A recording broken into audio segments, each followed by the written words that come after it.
I investigate alien DNA for a living. What it reveals about us is shocking.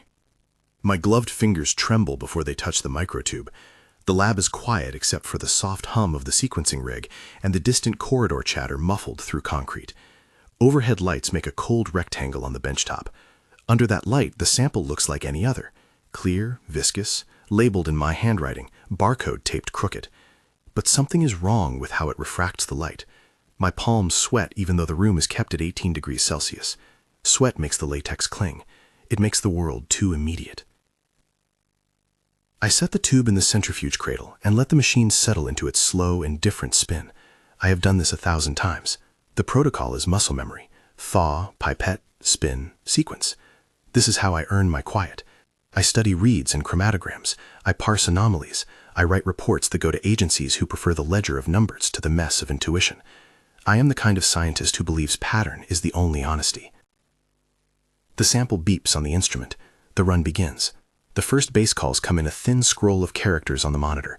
A, C, G, T. Familiar. Then something else appears. A set of symbols that the pipeline can't parse.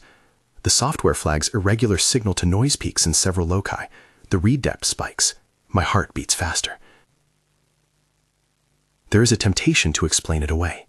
Cross-contamination, software artifact, a mislabeled control. But I keep at it.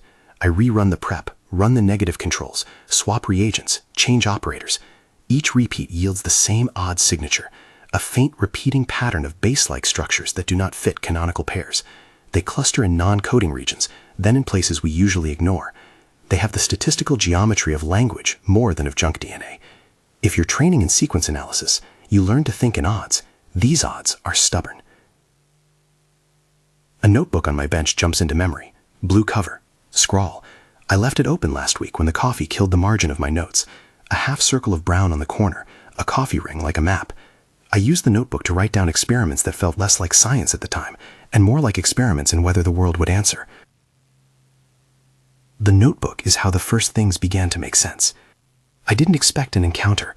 I expected long nights and humdrum anomalies, funding applications, the occasional peer-reviewed paper that would never be widely read. But 2 months ago, after a late sequence read, I found a microfilm of content inside one of the sampled vials. Not film in the literal sense, but a bit of signal that lodged in my chest like a remembered name. It happened while I was alone, as these things always do. I had left the lab at 3 a.m. The streetlights were yellow skeletons. My apartment smelled of boiled rice and half-forgotten laundry. I pulled the blue notebook from under a stack of conference posters. I had been jotting test ideas there. Thought experiments, low-risk checks on causation and correlation. I laugh now when I read them.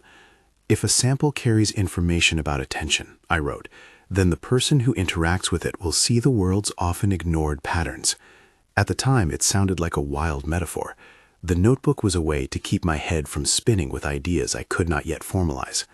There was a sound in the kitchen, too mechanical to be the building settling, too deliberate to be a stray cat. The apartment filled with the impression of height, like someone at the doorway that you can't see. It wasn't human-scented. It smelled like ozone and old metal. I found a cup broken on the floor, a crescent of ceramic with a trail of coffee across the tiles. My blue notebook lay open on the stove, a single line written in handwriting that wasn't mine. Now you see things small. Soon you'll see them big. I remember the question. I asked it like an automatic reflex, with the stupid, childish audacity that wakefulness sometimes required. Why me? The thing didn't touch me. It didn't need to. Its presence was a pressure. It replied without speech, but the reply had texture, like a tune that sits behind your teeth. The answer was not a sentence so much as an arrangement. You were never small, just forgotten. It felt like an explanation, and like an accusation. I slept badly that night. I woke with my hands damp and the taste of iron in my mouth. The sample on my bench that week, the one I'd bagged from anonymous sequencing, was one of 3 from a site we had sampled under contract. A rock outcrop, a deep borehole where methane creased the stone.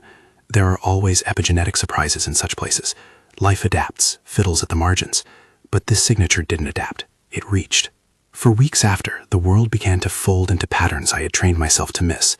I would think of cinnamon and then smell it in the building bending machine. I would finish humming a half-remembered radio song and the exact chorus would bloom from an aisle speaker. I would wonder whether someone was about to call, and the desktop would buzz. Small coincidences piled up. Collectively, they were cheap and easily dismissed. Individually, they were just background noise. Together, they made an architecture. I tested them. I am a cautious man. My experiments had to be ethically defensible and physically safe. No human participants other than consenting colleagues. No tampering with public safety. Mostly they involved tension and simple probabilities. The red car experiment, the coin test, the song note. The red car test was cinema of the modest. I wrote down the license plate of a red sedan idling outside the lab and walked to the corner diner. I spent 45 minutes sketching a mindless doodle and counting the patrons. On my way back, the car rolled past me, the precise plate I had written on my napkin reflecting in the windshield. The odds were low. Not astronomically impossible, but improbable enough to shift how one weighs coincidence. The coin test involved a colleague named Mara, who used to teach statistics. I asked her to hide a coin somewhere in the facility, a mint-year quarter tucked into a book or a drain grate, somewhere a person might happen upon it by chance. I then took a book from her office at random and found the coin pressed to a page where her thumb had left a faint oil ring. She smiled in that particular way people do when experimental results ricochet back to them with an uncomfortable personal meaning. I kept detailed logs, not to prove anything to the invisible, but to ground myself. I logged time, location, weather conditions. I coded events as A, B, C. A for sensory anomaly, B for behavioral anomaly, C for material change. The sequence formed a ladder of small truths. The anomalies persisted across controls, they were repeatable at a statistical level inconsistent with pure chance. Perhaps most unnerving, they seemed to respond more strongly when my attention was sustained. My lab work started to shift. I ran a comparative analysis of the anomalous sample's reads against 1,000 baselines. The patterns refused to fit. They had the hallmarks of epigenetic modification, but not the kind we label with neat pathways.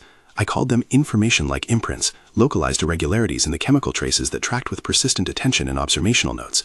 When I cross-referenced timestamp sequencing runs with my diary entries of focused thought, correlations emerged. When I paid attention to fear, the signature darkened. When I observed with curiosity, there was a different trace. Language is slippery here. I cannot say the sample caused these things. I can say that interaction with it precedes correlated changes in the environment, and that those correlations scale with the intensity and duration of human attention. Correlation is not causation. Science taught me the difference. But we are scientists whose instruments are not primed for this phenomenon. We were reading the faint signals through a lens built to exclude them. I brought in the first person who wasn't my lab mate. His name was Elias. He came recommended by the retired teacher on the advisory board, a man who sat in the back at university lectures and asked the sorts of questions that age makes patient and uncompromising. Elias is a mapmaker by trade. He translates crowd behavior into vector graphs and heat maps for urban planners. He believes in sidewalks and water mains. He does not believe in cosmic metaphors, yet he listened. Elias handled the sample with gloves. He positioned it near a sensitive magnetometer, not because metal seems related to a vial, but because he liked to eliminate variables arbitrarily. He spent an hour with the blue notebook, reading my jotted tests with the kind of skepticism that is both kind and unflinching.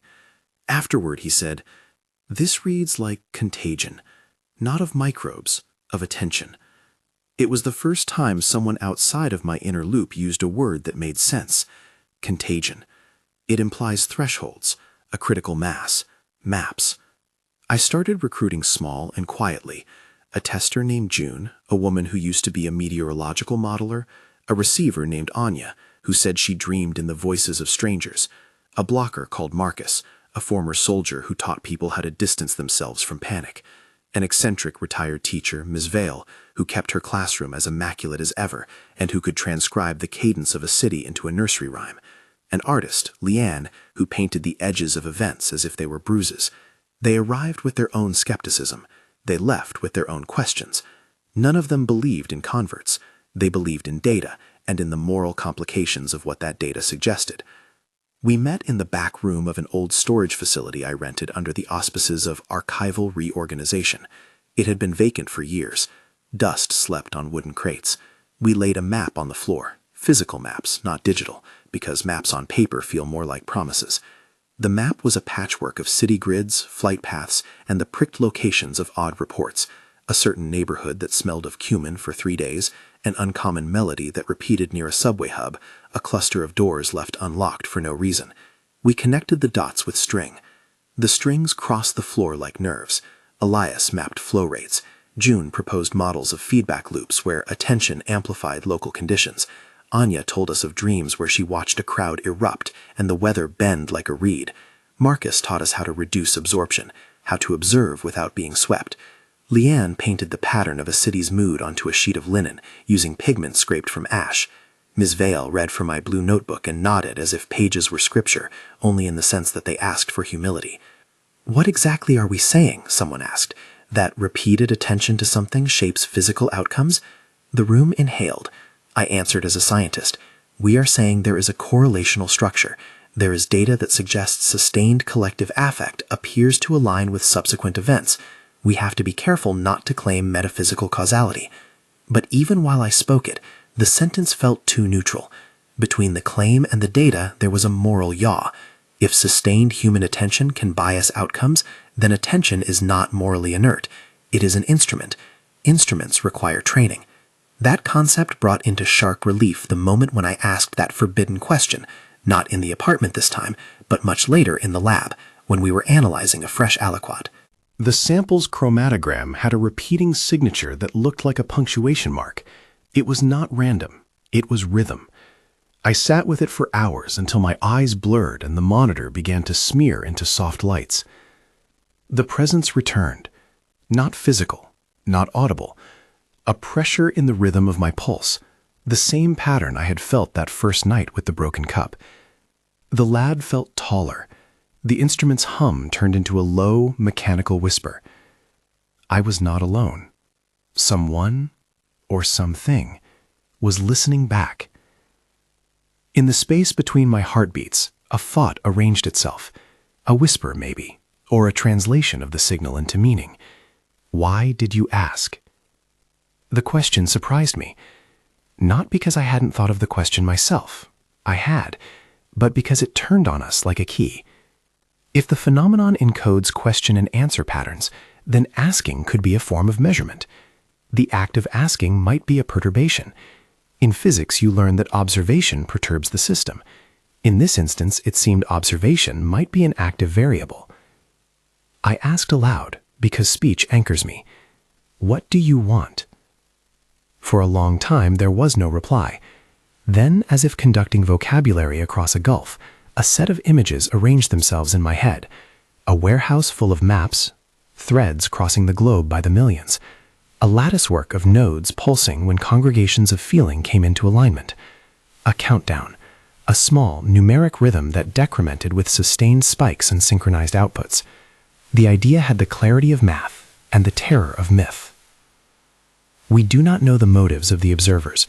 We do not know whether they are benevolent, indifferent, or something beyond such categories.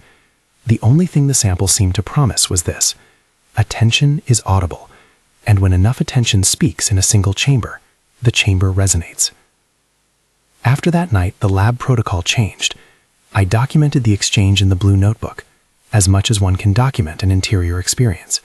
The writing is messy, freckled with doubt. I also recorded physical notes, a log of the time when my hands first sweated in the lab, the ambient decibel, the sequencing run numbers, the names of the colleagues present. My reports to official bodies became a blend of neutral language and personal testimony. In technical appendices, I referred to anomalous signal patterns consistent across multiple runs.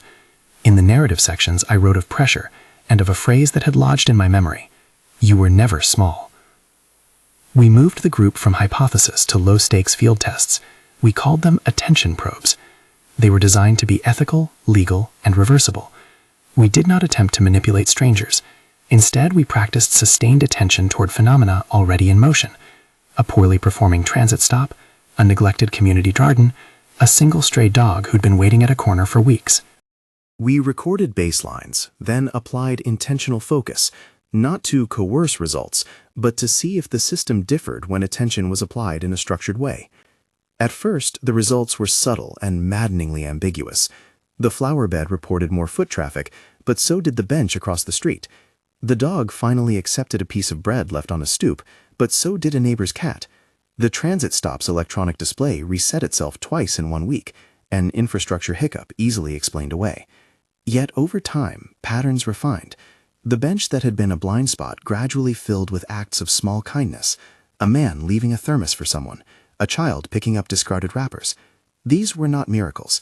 They were arrangements of people. We began to map the phenomenon with greater seriousness. Elias built models that treated attention as energy, with dissipation rates across social networks. June modeled feedback loops and their thresholds. Marcus taught people to stand at nodes and not amplify panic. Anya recorded dreams that sometimes converged into a singular nocturnal image, a warehouse with a single table and a paper envelope on it. When she described the envelope, I felt my face go cold. Blue ink on the flap read, "Now you see things small. Soon you'll see them big." A week later, a courier left an unmarked satchel at the lab, an envelope inside with the same phrase written in a hand I did not recognize. The handwriting was not my own. I did not know how someone had known where to leave it. There was no return address. The envelope contained a small Polaroid of a map, snapped overhead. It was a section of a city's central grid with red strings crossing it like the legs of a spider. On the back of the photo, scrawled in pencil, was a sequence, 72:46:19. Countdown numbers have a way of sounding like threat. They also have a way of sounding like a measurement. We are trained to read them both ways. Elias said quietly, "This is either a timestamp or a window." We spent the next 48 hours frantically scanning databases for the coordinates implied by the map. We cross-referenced bus stops, subway nodes, religious centers, and vacant warehouses. The Polaroid showed a roof that matched no public registry. It was as if the photograph had been taken from an angle that intentionally obscured identifiers. The nil match widened the list of possibilities rather than narrowing it. At home that night, I couldn't stop seeing threads across my living room floor. The blue notebook lay where I'd left it. The coffee ring had dried to a small brown halo that looked like a planet. I thought of the forbidden question again. I thought about the responsibility of reading. Knowledge, it turns out, is heavy in peculiar ways. When you can see patterns that others cannot, you carry a particular kind of loneliness, not of isolation, but of obligation. The people I had recruited were slipping into their roles with different rhythms. Marcus taught a small seminar on boundaries, not physical, but psychic. Observation without absorption, he called it, as if reading a manual on scuba diving. June recalibrated models when she found that attention spikes during televised tragedies were followed by measurable rises in other, seemingly unrelated events. Leon painted a mural for a block that had been a fault line of rage. The mural's colors were deliberately neutral and warm to anchor attention into a calmer palette. Anya continued to dream and brought us snatches of images that would later align with reports from other neighborhoods. Through it all, I kept sequencing vials. The anomalous signature remained, a quiet insistence under my microscopes. Once, late night, as the rig hummed and the city outside my window breathed, the chromatogram spiked in a place I'd labeled structural punctuation. The monitor translated the spike into a symbol that suggested a pause. I read it as a breath. The phone rang at 3 a.m. My caller ID showed an unknown local number. I answered because, as people who track anomalies, we answer more often than not. A voice on the other end said 2 words and hung up. Be mindful. The phrase could mean anything. It could mean nothing. It could also be the first thread you pulled in a tapestry and discover that what looks like random color is in fact intention. We began to see that the phenomenon didn't merely mirror human attention. It mirrored human quality of attention. Fear amplified certain line patterns. Joy introduced a different harmonic. Revenge and malice had a narrow, focused signature that burned clean and fast. Affection had a diffuse, lingering warmth. The words we use are poor scalars for these differences. We resort to metaphors. Emotional resonance as a field, attention as current. In practical terms, this meant the enclosure of human gatherings mattered.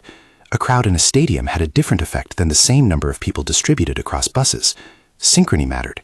If people chanted, if they all looked at the same image, the measurable patterns intensified. This is where the moral problem gets hard. We are an interconnected species that worships spectacle. We also have the capacity to coordinate. If coordinated attention can bias outcomes, then spectacle is a tool and a hazard. We tested this by organizing a simple vigil for a local community center that had lost funding. 40 people came. We did not instruct them to feel anything in particular. We asked them to be present and to hold intention for the center to be supported. We recorded baseline noise in foot traffic, social media mentions, and the center's fundraising page. Over the following week, small donations trickled in. A local nonprofit offered temporary office space. A city councilor mentioned the center in a meeting. None of this is proof of causation, correlation, again, but the pattern was suggestive. Not everyone in the group was satisfied with gentle correlation. Some wanted to escalate, test until the numbers could no longer be dismissed. Others recoiled. Marcus bristled at the implication that we might be manipulating outcomes. "We are not gods," he said once, with a smile that had no humor. "We are custodians. We need rules." Our rules were simple. Consent for human participation, no deception, low risk, reversible outcomes where possible, and a philosophical primer on non-intervention as default. We agreed that intention should be documented, declared, and reviewed. We argued about whether the bench at the transit stop counted as a public good experiment. There were legal ambiguities, ethical questions, and 1,000 ways to explain away both the results and the worry. I remember the day we tested the blocker hypothesis. Marcus wanted to see whether a trained individual could halt the local amplification of panic. He walked into a subway station during a scheduled drill, in which volunteers created a simulation of an emergency, loud noises, actors in distress. Marcus stood in the middle, facing the wall, and breathed deliberately while holding space as an observer without absorption. His presence reduced the level of panic among those near him. It wasn't dramatic, it wasn't miraculous, but it registered. Chest rates were lower by a measurable margin. Fewer people fled. More people helped the actors who were injured. He had not carried out a feat of control. He had simply modeled a stance that allowed others to anchor. That stance, the ability to observe, to notice without becoming the agent of escalation, became one of our core practices. We taught people how to notice their attention, how to slow their breath, how to step back from the scream of news feeds. We did not tell people to isolate their feelings. We told them to be responsible with them. Still, there were nights when I closed the lab and felt the pressure of a hypothetical. If enough people sustained the same fear in the same waveform, could an event that looked like disaster cascade? If enough people sustained a creative, generous attention, could we make something resembling healing? These questions were speculative, but they shaped the way we organized our attention. We decided, collectively, to model. A small victory came when a local bus shelter that had been tagged nightly with graffiti for months remained clean for 3 days after the artist Leon painted an expansive piece there. Teenagers gathered to look. People took photos. The mural didn't prevent all vandalism, but it shifted the pattern of attention. People stayed. They posted comments online. The heat map on Elias's model showed a diffusion from negative saturation to a warmer, more stable color. We celebrated with coffee and a silence that felt like gratitude. Not every result was uplifting. One probe into a political rally's after effects revealed that synchronized outrage in media commentary produced a chain of reactions that corresponded with temporary infrastructural failures, service outages in certain listings, local supply delays. We did not say the outrage caused those outages. We noted the temporal alignment and left the labels unfixed. Knowing that such alignments can occur invited a new kind of responsibility. We had to account for the risk that coordinated attention could harm when narrow in focus and sustained in anger. That risk sharpened the moral edge of the warehouse vision. One evening, as the group gathered with cups of badly brewed tea, Anya described a dream where the world was a house with rooms, each room echoing a dominant mood. There was a room full of fear, she said. The fear was loud, it spilled into the corridors. Leon's painting of the city's mood inched across the wall as if listening. Elias overlaid lines on the map. Miss Vale read a children's rhyme about being gentle with small things. In the middle of the map, Marcus placed a photograph, the Polaroid that arrived in the envelope. We put the strings back across it. The red threads looked like a countdown stitched into the grid. The numbers on the back, 72, 46, 19, hummed in my head. It is dangerous to anthropomorphize numbers, but it is also unavoidable when they begin to behave like prophecy. "What do you think it means?" June asked. I looked at the string work and thought of the rhythmic spike in the chromatogram that had felt like a pause. I thought of the broken cup and the coffee ring halo. I thought of the samples we had sequenced, the anomalous imprints that shifted when attention shifted. I thought of the forbidden question, and the reply that felt less like an answer than a condition. I said, it may be a window. We may be looking at a clock that measures alignment. Or it may be nothing. We can't know yet. We circled the possibility like wolves circling a bone. The group split into cautious strategists and urgent experimenters. Caution wanted to hoard knowledge, to verify, to consult legal scholars and ethicists. Urgency wanted to scale the practice of mindful attention and see whether modeling could reduce the amplitude of dangerous waves. Both impulses were human and both were necessary. Both carried risk. Late that night, alone with the blue notebook in the Polaroid, I tried another test. I sat in the dark, notebook open, and wrote down a single mundane request, that no one be hurt in a small public square for the next week. It was modest. It was human. I closed my eyes and visualized a group of people sitting calmly, passing cups of tea to a stray dog, picking up trash, chatting. The visualization felt like any other cognitive rehearsal we use in daily life. People visualize a speech, a run, or a repair job. But this very ordinary scene lodged in my chest like a seed. The next day, the square remained unremarked. But a neighbor told me she'd seen an old woman hand a sandwich to a man who had been sleeping on a bench, and the man had smiled. Perhaps coincidence, perhaps cause. The distinction evaporated beneath the intensity of meaning we ascribed to small kindnesses. I am not telling you that we changed history. That would be dishonest and dangerous. I am telling you that we began to understand the scale of what attention could do. The sample taught us that some patterns register. The humans around us taught us that small acts are contagious in ways that are measurable and meaningful. One evening, the Polaroid sat on my desk like a small, unreadable scripture. The numbers on the back appeared to incrementally reduce, though perhaps that was my imagination. In any case, the time left felt shorter when I stared at it. I found a stray envelope in the back of my drawer with a list of names, the group, our roles, and a note that said, "Observe for 2 weeks, record everything." We had instituted what we called a 2-week observation challenge for volunteers who wanted to learn to notice their repeated thoughts and their subsequent effects. It was meant as a humble experiment and a public resource. We would offer a guide, a simple set of prompts. It is not a guarantee, it is a tool. There are many moments in this work when a person must decide whether to speak or to keep silence. Knowledge can be a burden. It can alienate you from friends who scoff, from lovers who feel that your mind has wandered into cultish territory. It can also knit unlikely coalitions, artists, teachers, ex-soldiers, and scientists gathered around a wooden table with maps and strings. I have lost sleep thinking about the consequences of our curiosity. I have also learned the binding power of shared attention when aimed at small things. This is where I leave the record for now, with the sample humming quietly in the cold box, with the blue notebook under my pillow, and with the Polaroid on the map that Anya, keeps pointing to in the dark corner of the room. We have begun to map the mechanics of attention. We have found a signature. We have recruited companions who temper each other's zeal. We have noted a number on the back of a picture that might be a clock. We are not complacent. If you want more investigations like this, subscribe. There is more to tell. There is more I must understand before I can say whether the numbers are a call to panic or to discipline. We have an ethical framework, but frameworks are scaffolds, not sanctuaries. We have early successes, and we have worrying alignments. We face the possibility that if attention is cumulative, then sustained patterns, whether wrathful or benevolent, scale. Tonight the rig beeped again, and the chromatogram showed a familiar punctuation. I should have been prudent and left it at that. Instead, I ran the notes through a translator algorithm I'd written as a joke, a pattern-matching program designed to identify repeated motifs in non-canonical sequences. The program highlighted a particular cluster and rendered in flat text a phrase that may have been coincidence or may have been a machine's pattern-seeking at work. The phrase was simple. It read, "Remember the small things." Small things are where we started. They are where we return. We plan to follow the thread to the warehouse that appears in Anya's dreams and on the Polaroid. We plan to refine our models.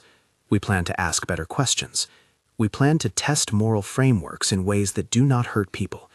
We plan to be careful because the thought of being careful seems inadequate in the face of a possible clock. I lock the lab at dawn and walk past the mural Leon painted. A group of commuters pause to look. They exchange glances like quiet conspirators. The city smells slightly of rain. The cup I dropped long ago has been swept away. My blue notebook waits. The sample will be rerun tonight. I will be there. I will bring more than instruments. I will bring questions that sound like both science and confession. There is a knock at the door as I turn the key. A man stands there, rain on his shoulders, holding a small satchel. He says simply, "You should know who's watching." He lifts his chin only slightly, and for a second I see a shadowed outline, taller than a man perhaps, not fully framed by a human silhouette. He does not need to speak. The satchel is heavy with sealed envelopes. He leaves one on my bench and walks away. The door closes behind him. I open the envelope. Inside is a single Polaroid, an overhead shot of a room I do not recognize. On the back, a line, hand-scrawled in blue ink. Now you see things small. Soon you'll see them big. And beneath that, smaller, almost as an afterthought, 48-17-02. The clock is moving. The map is unfolding. The sample waits in its box, humming like a thing that knows whether we will be diligent or reckless. I sit down and write, because writing seems to make responsibility less like a weight and more like a contract. I write what I see. I write what I fear. I write what I hope. The next step is to follow the photograph, to find the room with threads crossing its floor, to learn whether the countdown is a deadline or a window. I set my phone to record the run for the night. Outside, the city exhales. Inside, the devices hum. Somewhere in the lattice of human attention, small things are aligning.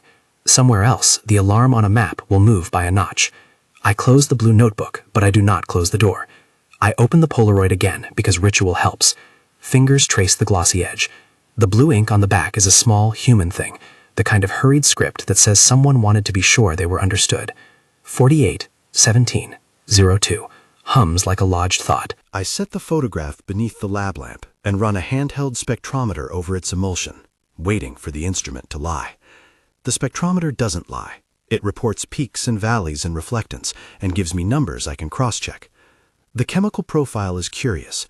Dyes consistent with a particular era of instant film, but with a minor anomalous contaminant. The contaminant's mass spectrum shares a whisper of a peak I first recorded months ago in the anomalous vial. It's a thread.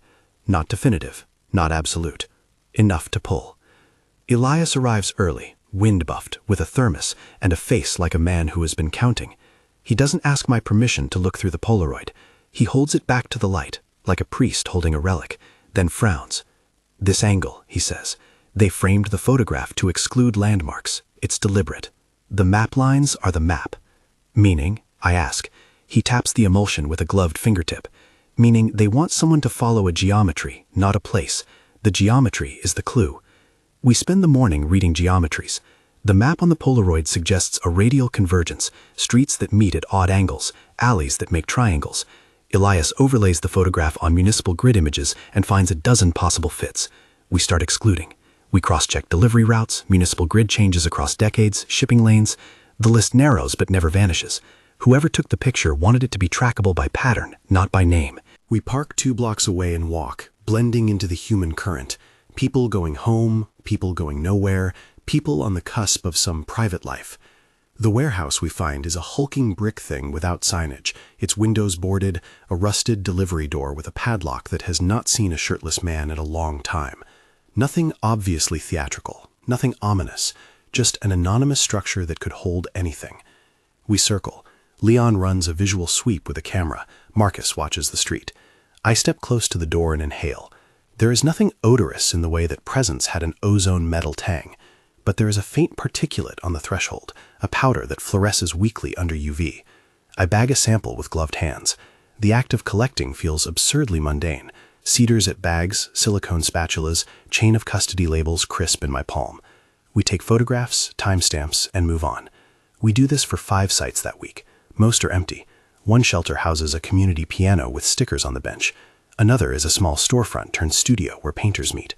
At one match, we find string nailed across a floor in the pattern of a child's game, jump rope rectangles and X's, but aged. Each site yields a trace, a faint presence of the same contaminant, a dusting of metallic particulates at levels too small to announce themselves except to instruments. It is a repeating echo. Back in the lab, the contaminant analysis returns numbers that make the pattern more than coincidence. The mass spectrometry readings include isotopic ratios slight enough to raise a brow, but significant to someone who deals in such margins. The contaminant associates with the vials associate with the Polaroid associates with the geometry that appears in old warehouses and vacant studios. The chain is not a chain of proof, it is a braid of suggestion. The Polaroid numbers tick down. 48-17-02 becomes 47-12-59 over a few days. The decrementing pattern is odd. Sometimes it seems to reset after we test, as if observation itself nudges the measurement. Sometimes the window holds steady. We hedge our lab notes with phrases: temporal decrement observed in associated artifacts, possible coupling to ambient patterns of sustained attention. We archive, we debate, we sleep badly. Rumors spread, the low hum of them, into neighborhoods we have touched with art or vigil. People begin to notice small things in their own lives. A barista sends a brief email. We had a lull in the 2 days you were painting at the shelter. A woman left flowers on the counter. A retired nurse texts, my grandson has been calmer the week we started the observation challenge. We publish nothing, we catalog. I am cautious about triumph. Anecdotes are seductive. They are also the language storytellers use when they cannot yet prove a mechanism. Still, there is momentum. The group grows by word of mouth. Artists, teachers, a software developer who tinkers with pattern recognition, a retired air traffic controller who thinks in trajectories. People come not as apostles, but as people with particular skills. They do not want to be saved. They want to help design responsible experiments. One evening, a man shows up at the storage facility who is not on our roster. He wears a worn jacket and a face lined like a map. He speaks to Elias first, like a man who knows how to wait. When he finally looks at me, he places his palms on the map on the floor, as if to steady himself. He says, "I used to work warehouses, stole shifts, read bolts. There's something about those threads." He holds up a small badge. No agency, no logo that matters. "Call me Baines," he says.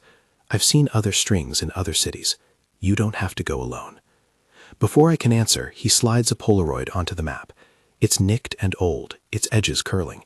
The subject is different, a rooftop garden in a city across an ocean, and on the back, 230547. Baines's eyes are tired, but not without fire. "They're not alone," he says. "You're the ones who talked back." We have an internal conversation about hubs and diffusion, and whether the phenomenon is a localized architecture or a planetary resonance.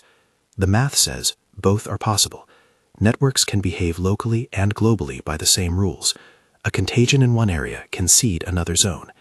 Baines's arrival suggests the phenomenon's footprint is wider than our maps. The ethics becomes fouler.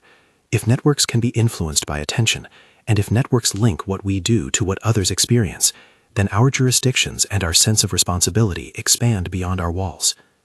We decide carefully to propose a controlled meeting at a site that aligns with the Polaroid geometry, an empty warehouse that more or less fits. We will not attempt contact. We will bring instruments and blockers. We will document. We will convene in daylight. We will ask neighbors for permission. We will follow our rules. On the day of the meeting, a light rain kisses the city. We lay the map on the floor and put the Polaroid at the center. Anya sits opposite me and touches my wrist with a hand that is warm but steady. "If the room is a kind of gauge," she says, "then maybe it only resonates when enough attention lines up the way the map indicates." We arrange chairs in a circle at the group's edges. Marcus instructs everyone on buffer practices, how to breathe without merging, how to note without narrating, how to hold attention like a lantern rather than a beacon. Marcus's training is not mystical. It is a set of practices distilled from service discipline and mindfulness, external focus points, a cadence of breathing, and instruction to maintain a compassionate observational stance. The language is sober, not rhetorical. People nod. There is a solemnness to our modest rituals. We bring a sample of the anomalous vial in a Faraday cage, mostly as a precautionary pleasantry. Some in the group object to bringing any sample at all. The argument is heated, but ends with the same pragmatic decision we always make. Document, disclose, minimize risk. The sample sits behind glass on the table. We do not touch it. The warehouse breathes. Light bars through gaps in the boarded windows and translates the dust into gold. Leon finds a strip of floor where the wood shows the shape of a forgotten tapestry and lays the Polaroid there. We begin to map. People place strings to mimic the red threads in the photograph. As the layout grows, the air changes, not like presence pressing, but like a tuning fork settling into a harmonic. Phones on the periphery buzz with messages that have nothing to do with us. Sensors flicker slightly. The countdown on the Polaroid, now 12:02:31, feels louder in the room than it should.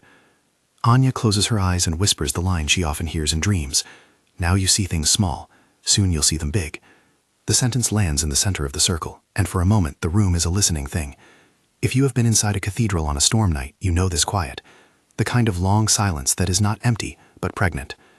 We do not call the observer. We do not ask the forbidden question. We hold ourselves to that rule, because asking, in our experience, had been a perturbation. Instead, we do what our data suggests might be constructive. We send out small distributed notes, intentions written plainly on paper and placed in public spaces that morning. A bench, a stoop, a bus stop. They read nothing mystical. They read like a neighborly request. Look after this place. If you find a lost thing, return it.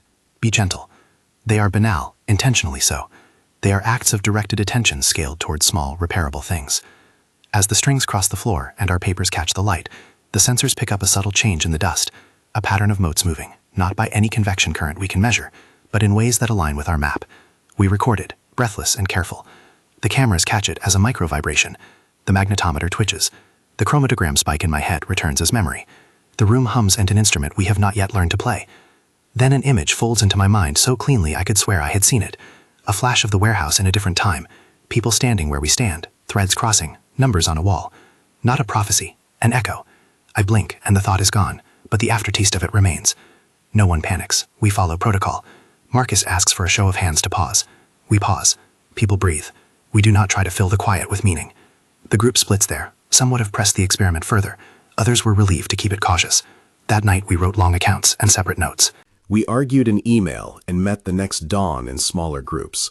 We refined the practice, focus on small objects, document baseline differences, create public consent-based opportunities for collective attention to repair overlooked localities. We also instituted a no amplification rule. Do not broadcast calls to mass alignment without safeguards. The distinction matters. It's not that we distrust the capacity of coordinated attention. It's that we are wary of the harm that can occur if coordination is narrow and sustained in malice.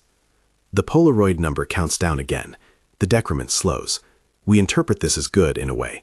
It might mean that our diffusion strategies are altering the rate. It might mean nothing. We live with ambiguity the same way a surgeon lives with risk, with careful hands and constant measurement. Word of the group's practices slips outward. A small local paper covers Leon's mural and mentions a community art project encouraging neighborhood mindfulness. The language is tame. People show up not as devotees, but as neighbors curious to help with a garden. The transit bench experiment becomes a program, a weekly 20-minute sit and note where people come to observe and record small events in the block. A teacher in a nearby school asks for a classroom guide about noticing repeated thoughts in a child-friendly way. We draft a simple 2-week observation challenge that can be practiced by anyone. Note repeated thoughts, record an hour of attention each day on a public good, write observations, share with consent. The guide is practical and non-dogmatic. We offer it for free, with a note that we do not claim guaranteed outcomes. I remain haunted by the Polaroid's numbers. They feel too much like a clock to be purely metaphorical, but a clock can measure as well as threaten. Our responsibility, we decide, is to buy time, not to waste it. That buys us a morality, to teach careful attention, to seed kindness, and to resist any temptation to weaponize coordination. 3 weeks pass in a blur of small victories and bureaucratic headaches. We secure a modest grant to fund community work. We publish a plain language white paper on our methods and ethics. We decline offers from people who want to monetize the phenomenon with apps that promise rapid awakening. We will not create a mass manipulation tool, I tell them. It is a line I repeat until I can say it without my throat thickening. In the margins of those weeks, the observers, if they are observers, send something else. The envelopes appear with increasing frequency, each Polaroid a different room, a different patchwork of threads. Some arrive at our desks, some are left in public places. Once, a Polaroid appears inside a ledger book in the community garden where we hold our sit and note sessions. Its back reads simply 050312. We treat each delivery as a puzzle piece. We do not assume intentions. We read patterns. One evening, the group convenes to talk about escalation. A neighbor's Facebook thread after a televised tragedy shows a spike in coordinated comments and a spike, days later, in local supply delays and service outages. The alignment and timing worries June, who models the effect as feedback loops with low damping.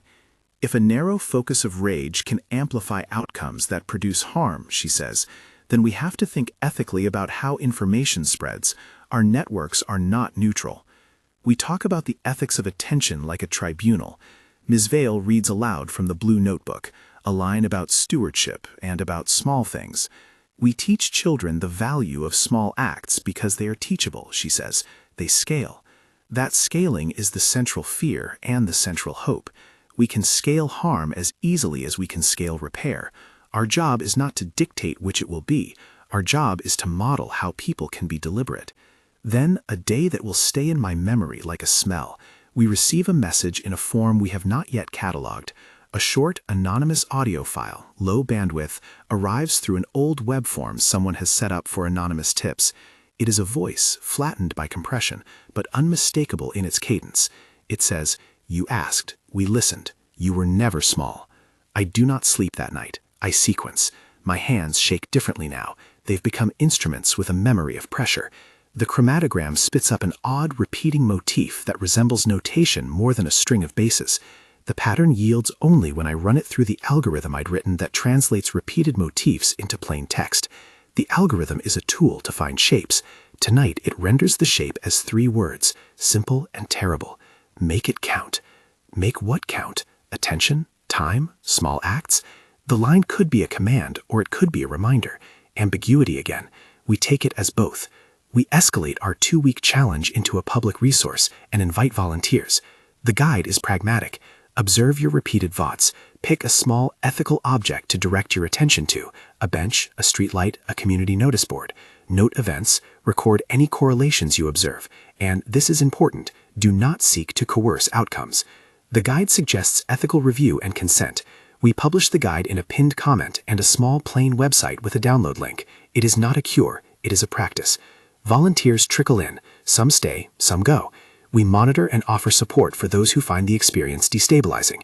A few volunteers report synchronistic events, a lost dog reunited with an owner, a bus schedule that improved, a neighbor who had been lonely receiving a visit. We document all with the hesitance of scientists and the care of neighbors. We never call the events proof, we call them data points. The countdown on the Polaroid becomes our constant background. Sometimes I watch it like a man watching a tide, sometimes I do not watch it at all. It is an emotional lever. The number decreases not in a neat line, but in a jagged descent, sometimes slowing to days that feel like months, sometimes leaping forward overnight. We note pattern correlations. When media attention spikes on a narrow outrage, the decrement rate can increase. When local communities engage in broad, diffuse attention for repair, the decrement rate seems to slacken. We analyze with hedged language, apparent coupling to synchrony metrics, temporal association observed. The words are our safety rope. One night, the Polaroid reads 003121. The group meets at the storage facility with a gravity that feels ancient. The numbers have turned raw. We move with procedure. Marcus reviews buffer practices. June recalculates models in real time. Elias lays a new map, this one with more nodes pinned to neighborhoods where we've done sustained attention work. Anya draws from dream images and points to a set of nodes that align with our distributed programs. The circle tightens with a focused adult courage, not to prevent or to control, but to do what we must ethically and practically. We decide, in that cramped circle of people with their varied competencies, on an emergency protocol. Phase 1. Distribute blockers to hubs where we sense dangerous focus, trained individuals who can model observation without absorption. Phase 2. Seed repair-focused attention sessions in adjacent neighborhoods to diffuse amplitude. Phase 3. Archive and publish all data in real time for external ethical oversight. These are not glamorous plans. They are the kind of work people do when faced with a problem that is too big for one person. Coordination, documentation, and small replicable actions. At 000059, the Polaroid freezes, as if the room itself is holding its breath. My chest tightens in a way that has no simple physiology. I think of the broken cup in my kitchen, and the way a question can make the room taller. I think of all the small acts, and how they might weave a different pattern. When the counter rolls back, 000012, I feel a relief so deep I am dizzy. The numbers do not explode outward in some cinematic reveal. They simply blink again, now at 000009, 000007. Then, the most ordinary thing, 000000. The photo's back shows no new ink. Nothing catastrophic happens.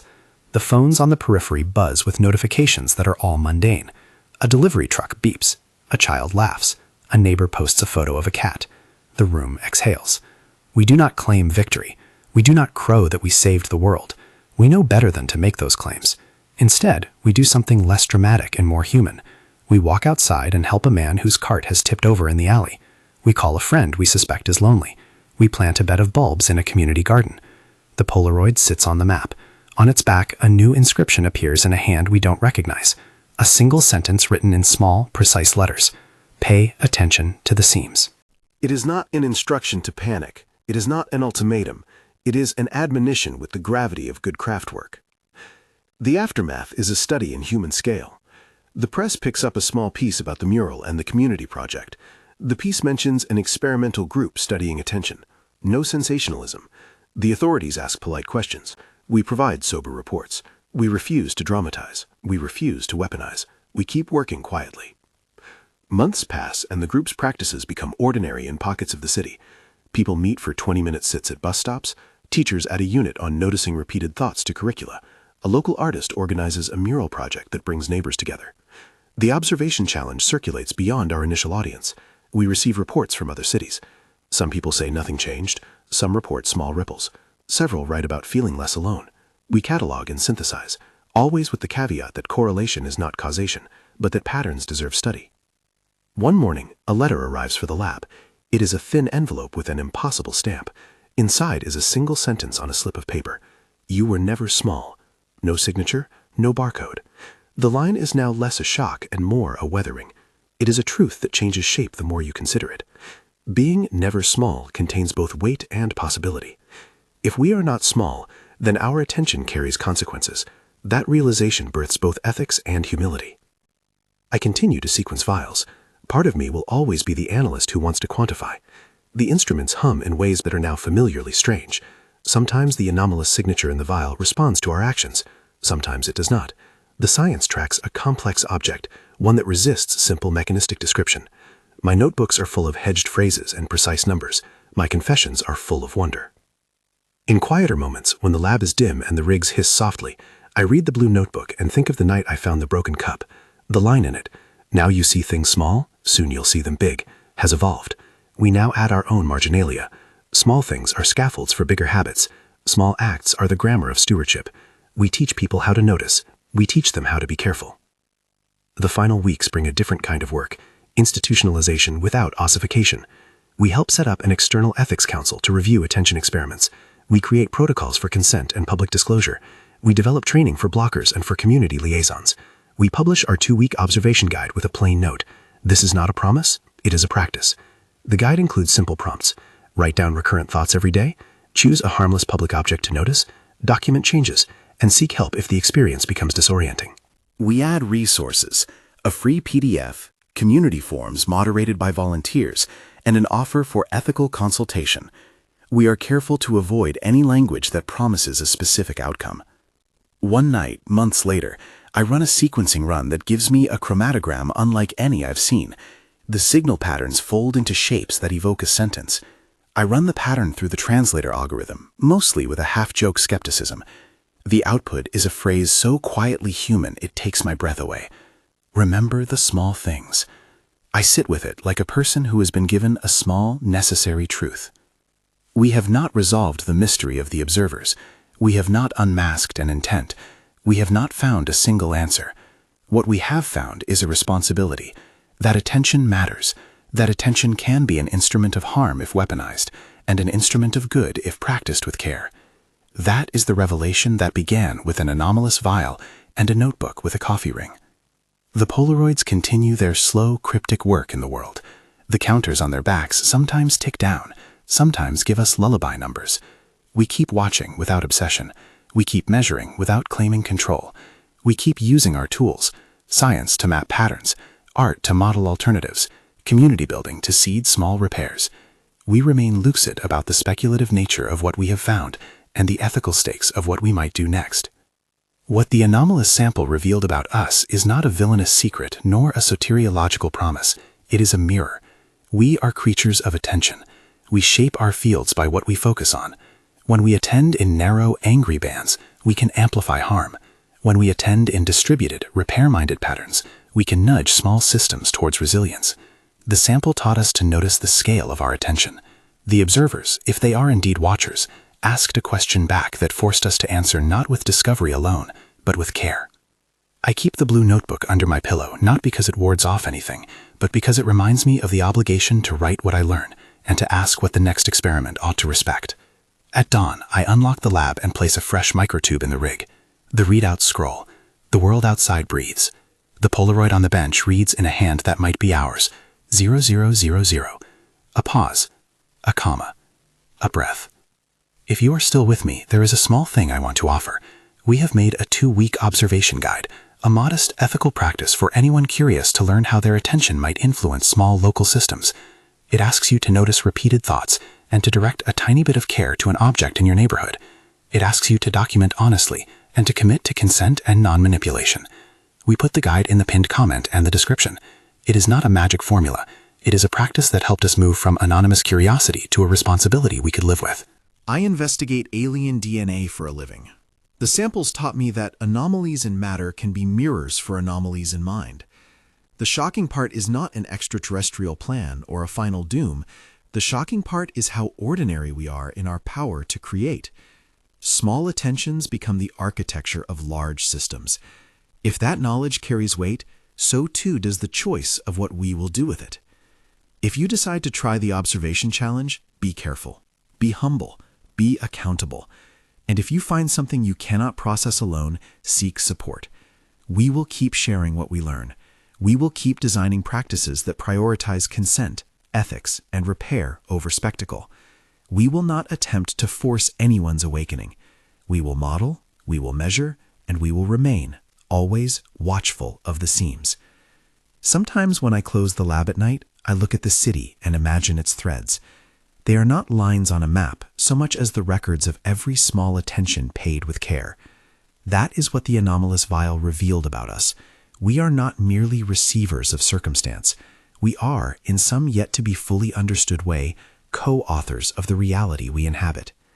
The rigs hum. The blue notebook waits. The Polaroid rests where Leon painted her mural. The numbers on another card, somewhere else, in another hand, decrement slowly, or pause, depending on 1,000 small acts. I do not know whether the observers are indifferent or intimate. I do not know whether the countdown marks an ending or a threshold of becoming. I know only this: to see is to have a choice, and choice is a responsibility we must learn to carry with hands that know both instruments and tenderness. If you want to walk through this modest practice with us, check the guide in the pinned comment. Observe for 2 weeks. Note what repeats. Direct a small ethical attention to something in your neighborhood. Share what you learn, if you choose to, with care and with consent. There is no guarantee here, only a method and a moral. Tonight, before I leave, I set the sample back in the cold box and close the lid. I run the last read of the day. The chromatogram blinks, then settles into a familiar punctuation, a slow comma that feels like an invitation rather than a threat.